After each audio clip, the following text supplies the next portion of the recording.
Salut à tous, je suis Romain Pirotte, expert et formateur SEO. On se retrouve aujourd'hui pour le 10e épisode de notre format SEO Talk. Je tiens naturellement à remercier tous les participants de nous avoir accordé leur confiance et leur temps pour ce format.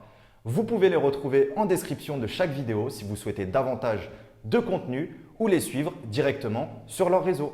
Si le format vous plaît, pensez à liker et nous dire en commentaire quel sujet vous souhaiteriez voir dans les prochaines vidéos. La version longue des interviews du SEO Talk est également disponible juste en dessous en lien dans la description.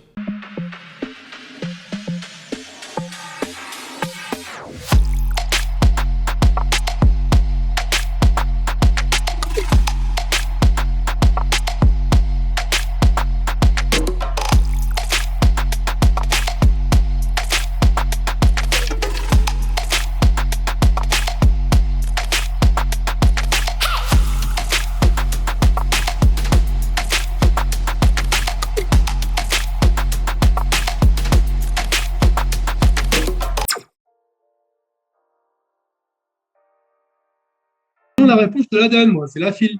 Il y a moins de taf, en fait. Je peux faire 10 sites d'affiliation, je peux faire qu'un seul e-commerce. Affiliation, vous êtes libre comme un oiseau. Vous bossez le matin, vous allez au cinéma l'après-midi. E-commerce, vous n'êtes jamais libre. Il y aura toujours des problèmes. Et vous ne pouvez pas partir en vacances facilement, sauf si vous déléguez. Pour moi, c'est moins la liberté. Plutôt aucun des deux, parce que moi, à titre perso, je suis pas un gros consommateur, je suis pas un shopper, et je t'avoue que je n'achète que ce dont j'ai besoin. Et du coup, tous les biais cognitifs qui sont utilisés dans les e-commerce, attention, plus que 2 en stock, attention, plus que 30 minutes pour bénéficier de la promotion et tout ça, en fait, moi, ça me glisse sur le cerveau, en fait, ça n'entre pas. Et du coup, quelque part, c'est plutôt sympa parce que j'achète pas de conneries. Mais d'un autre côté, j'ai du mal à comprendre un petit peu les mécanismes qui font que les internautes arrivent à se jeter sur un objet visiblement inutile. Ou alors qui est utile, mais j'arrive pas à déclencher comme les autres les achats. Donc finalement, c'est une partie e-commerce et vente d'objets que j'ai pas trop travaillé au fil du temps. Moi, plutôt affiliation parce que je suis feignant, mais quelqu'un qui se bouge le cul et qui a des connaissances en commerce, évidemment e-commerce. Celui qui est capable de gérer du stock, de trouver les bons fournisseurs et d'optimiser son process d'achat, vente, expédition, e-commerce. Moi, j'ai le cas de quelqu'un qui a réussi à maîtriser la livraison de gouttières de 4 mètres. C'est devenu le leader. Il a tout tué le marché au point de racheter tous ses concurrents et tous les sites sur les gouttières sont à lui, quoi. Voilà. J'ai le cas aussi de quelqu'un qui j'ai un client je ne peux pas dire la thématique, mais j'ai un client qui a un e-commerce et il y a 6 ans en arrière, 7 ans, ouais. Il était limite fiché Banque de France au RSA en galère. J'ai commencé à bosser avec lui sur son SEO, sur un petit contrat. Après, il a arrêté de payer, il ne pouvait plus, machin. Donc, on était vraiment au balbutiement. Là, il est en train de vendre son e-commerce 3,5 millions. Et il a 0 employé. Et il se fait, depuis 3 ans, il se fait 8 000 € de salaire net. Quand tu deviens le leader d'un marché, par contre, voilà, il a su maîtriser complètement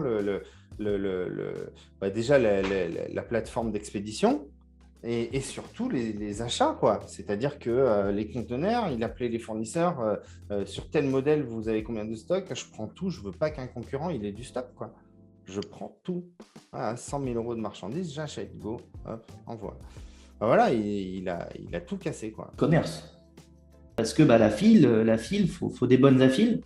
On ne maîtrise pas les choses, donc c'est-à-dire que le jour où l'affilié, la plateforme veut te couper le jus, veut réduire, on l'avait vu dans le poker, à un moment donné, ils se sont appuyés sur les lois en disant on ne peut plus vous payer, soi-disant. De plus en plus de plateformes d'affiliation disent avoir des soucis pour traquer les liens. Alors il y en a chez lesquels il n'y a aucun problème, puis il y en a où il y a beaucoup de soucis. Donc il y a aussi une volonté quelque part d'entuber un peu les affiliés. Mais ce n'est pas forcément facile de trouver la bonne affile. Et puis je préfère maîtriser les choses en e-commerce. Faire mon colis, pouvoir gérer mon packaging, ce n'est pas du tout les mêmes ressources. C'est mon choix parce que chacun a sa came, mais je pense qu'en affile, il y a aussi des belles choses à faire puisqu'on n'a pas grand-chose à faire. Il n'y a pas d'expédition, il n'y a pas de SAV, il n'y a pas de gestion de clients. Et quand on sait sélectionner les bonnes affiles, je pense qu'il y a des beaucoup avec des affiles à 150, 200 € à prendre. Moi, je suis pro ce qui fait gagner ta vie. ce qui te permet de bouffer. Maintenant, si tu dois lancer tes sites, je suis plus pro-affiliation parce que, comme on disait tout à l'heure, le e-commerce, c'est un métier. Maintenant, les clients avec lesquels je travaille, c'est un peu plus e-commerce que affiliation. Affiliation, 100%. Pour moi, les meilleures plateformes d'affiliation pour débuter, comme je disais, c'est la formation. Et la formation, il y a quoi? Il y a Udemy, il y a Coursera, qui sont en fait des énormes plateformes avec des formations dans toutes les niches possibles. Et toi, essaie de trouver une niche qui a un potentiel et dans laquelle il n'y a pas beaucoup de difficultés. Et autrement, il y a aussi Fiverr, qui a un programme d'affiliation qui est assez intéressant. Et pareil, tu peux leur proposer, tu peux proposer sur ton site des services ou leur recommander des personnes et tu toucheras une bonne commission. J'ai pas beaucoup travaillé en affiliation. J'ai travaillé avec Amazon et avec Awin, c'est tout. Ne jamais être sur des marchés matures, en fait. Il faut toujours sur des nouveaux marchés, et c'est l'idéal. Fimax.com, bazooka.tech. Voilà. Ok. Forcément, je suis à l'issue de ces deux projets, je suis à l'origine de ces deux projets. Je sais qu'ils marchent fort. Moi, j'aime pas trop la comparaison de produits, donc j'ai une préférence pour Bazooka. Et aujourd'hui, le plus bel outil et le plus performant du marché, ça reste Affimax. La Pourquoi ? question qui tue, quoi. Parce que ça veut dire que la plateforme d'affiliation se place en tant que tiers de confiance entre des gens qui font de l'affiliation et des gens qui achètent de l'affiliation. Dans tiers de confiance, il y a tiers, mais il y a confiance. Les plateformes, en fait, c'est pas tout clean, c'est pas tout clair. Et alors, RGPD et CNIL faisant, allez, rigolons. On ne peut plus traquer l'internaute, on ne peut même plus mettre un lien de tracking, un lien d'affiliation. En fait, c'est du tracking, donc voilà. Maintenant, c'est vraiment un monde très compliqué, surtout qu'il y a beaucoup de petits jeunes qui se lancent, qu'il y a beaucoup de sites qui font de l'affiliation, qui vivent de l'affiliation, et les prix ont tendance à descendre, ce qui est logique. Si on regarde l'affiliation Amazon, ça devient plus que la galère, quoi. Et pourtant, là, pour le coup, eux, ils n'ont même pas d'histoire de tiers de confiance, puisque c'est eux qui ont leur propre plateforme d'affiliation. Pour moi, la meilleure affiliation, c'est de passer en one-to-one. Okay. Exactement. Et tu passes d'humain à humain, tu prends ton putain de téléphone et tu appelles le commerce qui aurait besoin de tes services parce que tu te positionnes bien sur ses requêtes. Et puis lui, il aurait besoin de tes services et il n'arrive pas, lui, à se positionner dessus. Et tu l'appelles en lui disant, écoutez, on peut faire un deal. Pour chaque vente que je vous renvoie, c'est tant. Voilà, et c'est là que vous gagnerez le mieux votre vie. Je conseillerais alors soit des thématiques difficiles où tu as réussi à maîtriser le truc, donc le cas de la gouttière, c'est-à-dire que thématiques difficiles, il n'y a pas de concurrence parce que les gens, ça les fait chier d'expédier des gouttières de 4 mètres. Tu vois, donc thématique difficile à expédier, donc objet lourd, objet volumineux, objet complexe, et si tu maîtrises ta distrib, ça roule. Et sinon, je te dirais peut-être l'e-commerce numérique, c'est pas mal aussi. Donc de l'e-commerce de produits non physiques. Ouais. Voilà.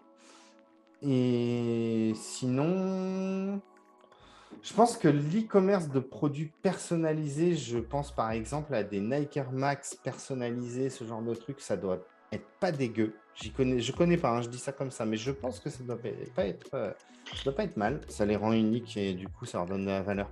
Moi, je verrais ça, ou sinon vraiment l'e-commerce le plus facile possible.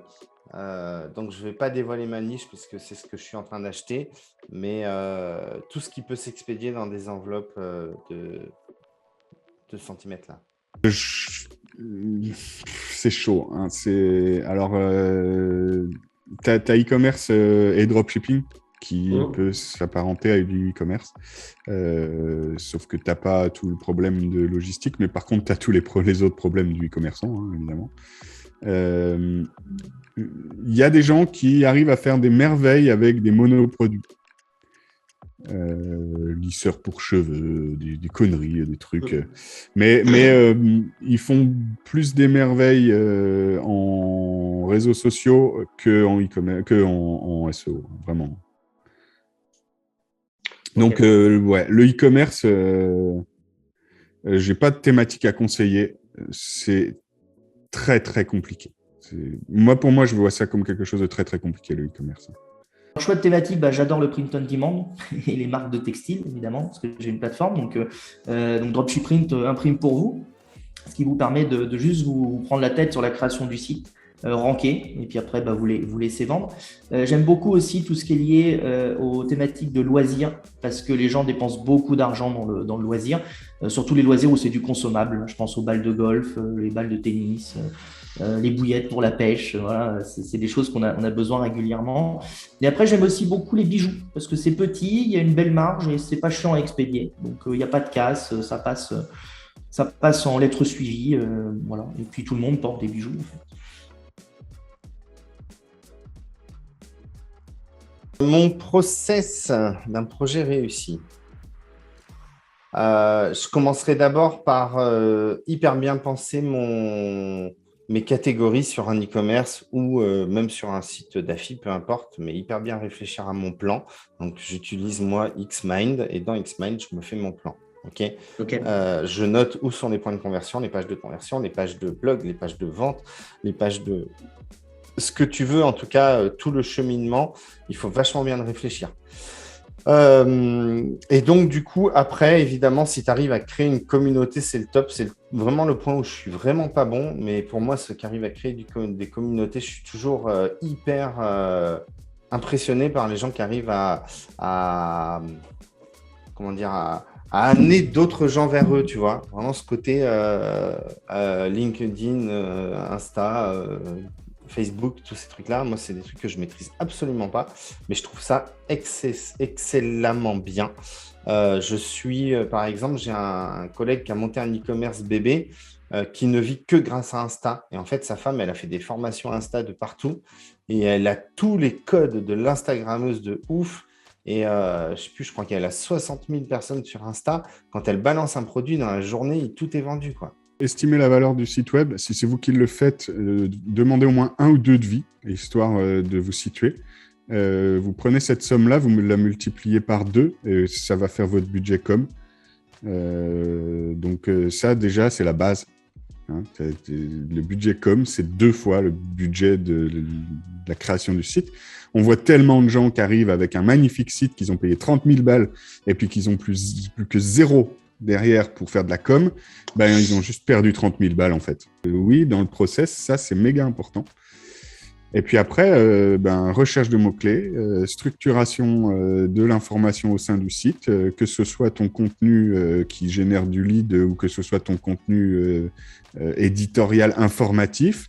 Il faut absolument prévoir tout ça. Il faut aussi faire un plan d'action avec des bornes, des jalons dans le temps. Donc, il faut être carré. Si on peut résumer le process pour un projet réussi, c'est ça. Soyez carré. Tu fais un site normal. Tu vas parler de tes sujets. Tu fais tes bulles de sujets, tes boucles, tes grappes, tes cocons, tes machins. Puis tu insères tes produits. D'ailleurs, il y a Quelcou qui arrive avec quelque chose d'énorme. Inscrivez-vous vite chez Quelcou, ça va être violent. Il arrive avec une nouvelle méthode de faire de la file. Et c'est vraiment pas mal. Pour moi, un process qui fonctionne, c'est trouver un bon programme d'affiliation, créer du contenu autour de ce programme d'affiliation, répondre à toutes les questions vraiment informationnelles, transactionnelles, tout ce que tu peux autour de ce sujet-là, et ensuite monétiser grâce à ce programme d'affiliation. Mais pour moi, en fait, il y a beaucoup de personnes qui ne le font pas, mais toujours commencer par trouver un programme d'affiliation. Un projet réussi, pour moi, il faut se fixer des objectifs, c'est-à-dire qu'il faut investir une certaine somme et se la rembourser au plus vite. Et ensuite, ça peut continuer comme un petit bateau, c'est-à-dire que je dis n'importe quoi, j'ai mis 1 500 €, il faut que le site fasse 200 € ou 300 € par mois, très rapidement. Dès qu'il fait ça, tout l'argent, ou je remets que 200 €, ou je remets que 50 €, c'est à moi de choisir, et je le fais évoluer petit à petit. Je me focalise sur des thématiques, c'est-à-dire que pour moi, c'est le nombre de pages maximum. Et après, ce sera que de la vente de liens ou autre chose, mais ce sera plus d'affil. Ou alors, je me focalise sur un gros site. C'est au choix. Alors en fait, moi je pars toujours sur de l'amélioration continue. C'est-à-dire que j'imagine un projet, je vais commencer à le mettre en place et je vais demander des retours aux gens, je vais essayer de voir, de mesurer comment il fonctionne et à partir de ces retours, je vais essayer d'appliquer des corrections qui vont être à nouveau testées, mesurées, je vais faire de la remise en question, etc., etc. Et je vais toujours chercher à l'améliorer.